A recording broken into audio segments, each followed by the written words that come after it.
Hi நம்ம PO exam preparation பார்த்துட்ருக்கோம். இன்றைக்கி என்ன பார்க்க போகிறோம் அப்படின்னா, சங்க இலக்கியம் அப்படிங்கிறத பற்றி ஃபுல் டீட்டெயில்ஸ் நம்ம ஆல்ரெடி பார்த்துட்டோம். சங்க இலக்கியம் அப்படிங்கிறதுல உள்ள 8 தொகை நூல்கள் பற்றி, அதாவது ஷார்ட்டாக நம்ம எப்படி ஞாபகம் வச்சுக்கலாம் அப்படிங்கிறது வந்து அந்த முக்கியமான பாயிண்ட்ஸ் எல்லாமே டேபிள் வைஸில் வந்து கலெக்ட் பண்ணி கொடுத்துருக்குறேன். வாங்க பார்க்கலாம்.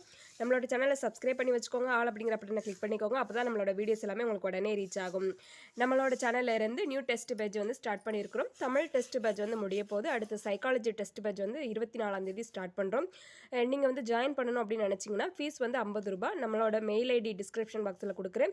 நீங்கள் மெயில் ஐடிக்கு வந்து கனெக்ட் பண்ணி நீங்கள் வந்து ஜாயின் பண்ணிக்கிடலாம். இப்போ ஃபுல் டீட்டெயில்ஸ் பார்க்கலாம். இப்போ வந்து இந்த சைடு வந்து நூல் கொடுத்துருக்குறேன். அடுத்து பாடிய ஆசிரியர்களோட எண்ணிக்கை, எத்தனை ஆசிரியர்கள் வந்து பாடியிருக்கிறாங்க அப்படிங்கிற டீட்டெயில்ஸ் வந்து இந்த டேபிளில் கொடுத்துருக்குறோம்.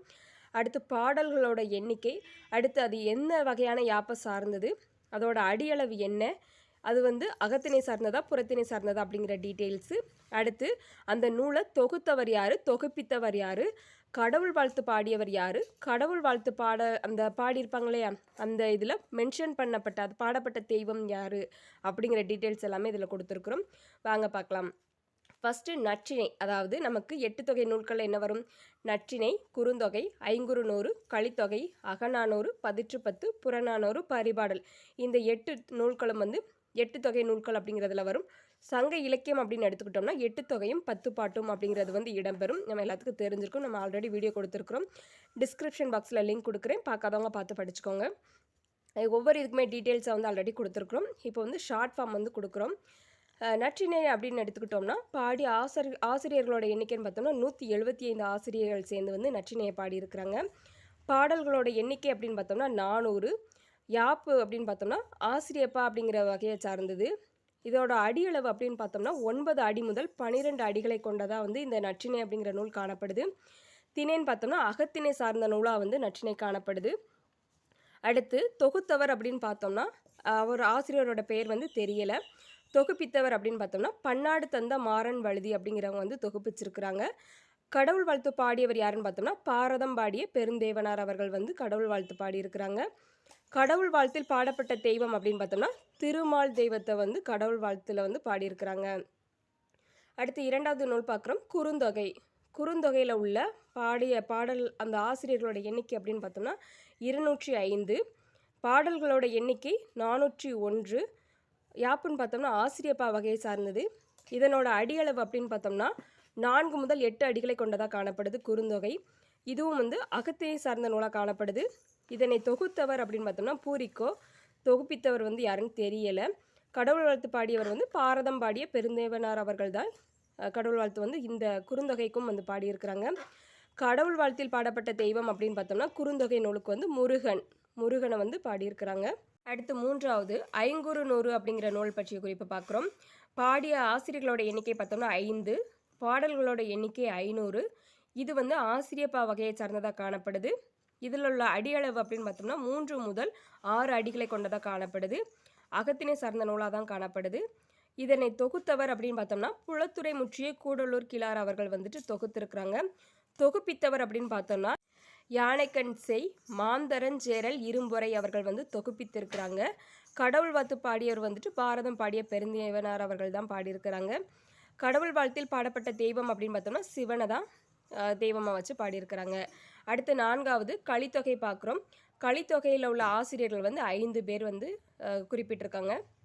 150 பாடல்களோட எண்ணிக்கை வந்து காணப்படுது. இது வந்து கலிப்பா வகையை சார்ந்தது. இதில் வந்துட்டு கலித்தொகையும் பரிபாடல் அப்படிங்கிறது வந்துட்டு அதோட யாப்போட பேர்லேயே அழைக்கப்படும். அதாவது அந்த நூலோட பேர்லேயே வந்து அழைக்கப்படும். கலிப்பா, பரிபாடல் அப்படிங்கிறது பரிபாட்டு அப்படின்னு சொல்லி அழைக்கப்படும். கலித்தொகைங்கிறது கலிப்பா வகையை சார்ந்ததாக காணப்படுது. அடியளவு வந்து குறிப்பிடப்படவில்லை. திணைன்னு பார்த்தோம்னா அகத்திணை சார்ந்த நூலாக காணப்படுது. இதனை தொகுத்தவர் அப்படின்னு பார்க்கும்போது நல்லந்துவனார் அவர்கள் வந்து தொகுத்திருக்கிறாங்க. தொகுப்பித்தவர் யாருன்னு தெரியலை. கடவுள் வாழ்த்து பாடியவர் வந்து நல்லந்துவனார் அவர்கள் வந்துட்டு தான். தொகுத்தவரும் அவரை தான், கடவுள் வாழ்த்து பாடியவரும் அவரை தான். பாடப்பட்ட தெய்வம் வந்து சிவன். அடுத்து ஐந்தாவது வந்து அகநானூறு பார்க்குறோம். அகநானூறில் உள்ள ஆசிரியர்களோட எண்ணிக்கை பார்த்தோம்னா 145. பாடல்களோட எண்ணிக்கை அப்படின்னு பார்த்தோம்னா 400. இதுவும் வந்து ஆசிரியப்பா வகையை சார்ந்தது.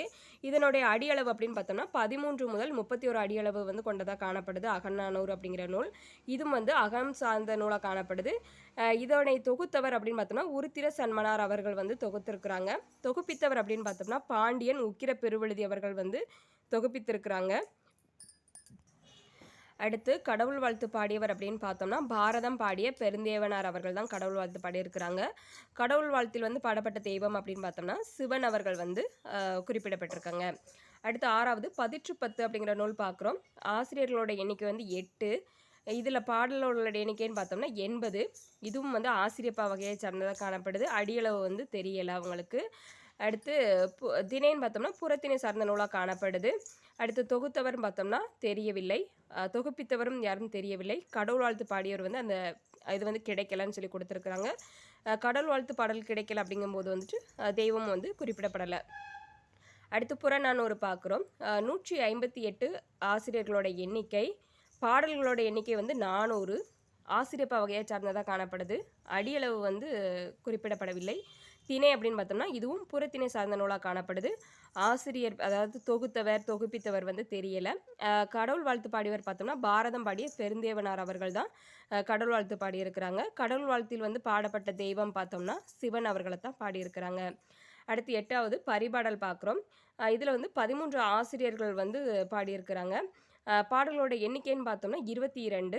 பரிபாட்டு அப்படின்னு சொல்லி இதை குறிப்பாங்க யாப்பில் வந்துட்டு. அடி அளவில் பார்த்தோம்னா 25 முதல் 400 அடிகளை கொண்டது. அதாவது பரிபாடல் தான் இருக்கிறதுலே அதிக அடியளவு கொண்டது. 25 முதல் 400 இது நோட் பண்ணிக்கோங்க. திணைன்னு பார்த்தோம்னா அகப்புறம் சார்ந்தது. பரிபாடல் அப்படிங்கிறது வந்து அதாவது இதில் பார்த்தோம்னா இந்த 5 நூல்களும் வந்து அகம் சார்ந்த நூலாக காணப்படும். பதிற்று 10 புறநானூறு வந்து புறம் சார்ந்த நூலாக காணப்படும். பரிபாடல் வந்துட்டு அகமும் புறமும் சார்ந்த நூலாக வந்து காணப்படும். நமக்கு வந்து 8 தொகை நூல்களில் தொகுத்தவர் தொகுப்பித்தவர் கடவுள் வாழ்த்து பாடியவர் கடவுள் வாழ்த்தில் பாடப்பட்ட தெய்வம் இது எதுவுமே தெரியவில்லை. அதாவது கிடைக்கல அப்படின்னு சொல்லி குறிப்பிட்டிருக்காங்க. அதனால் இதில் உள்ள முக்கியமான பாயிண்ட்ஸ் எல்லாமே இப்போ கலெக்ட் பண்ணி கொடுத்துருக்குறோம். பாயிண்ட் வைஸ் வந்து ஆல்ரெடி கொடுத்துருக்குறோம். அதை வந்து இப்போ டேபிளில் வந்துட்டு ஒவ்வொன்றுக்கும் எப்படி வருது அப்படிங்கிறத வந்து கொடுத்துருக்குறோம். எதுவும் டவுட் இருந்துச்சுன்னா கமெண்ட் பாக்ஸில் கமெண்ட் பண்ணுங்கள். நம்மளோட வீடியோ உங்களுக்கு யூஸ்ஃபுல்லாக இருந்துச்சுன்னா ஒரு லைக் கொடுத்துருங்க. நீங்கள் கொடுக்குற ஒவ்வொரு லைக்குமே எனக்கு அடுத்தடுத்து வீடியோ ரெஃபர் பண்ணுறதுக்கு ரொம்பவே மோட்டிவேட்டாக இருக்கும். நம்ம சேனலை லைக் பண்ணுங்கள், ஷேர் பண்ணுங்கள், சப்ஸ்கிரைப் பண்ணுங்கள். Thank you friends.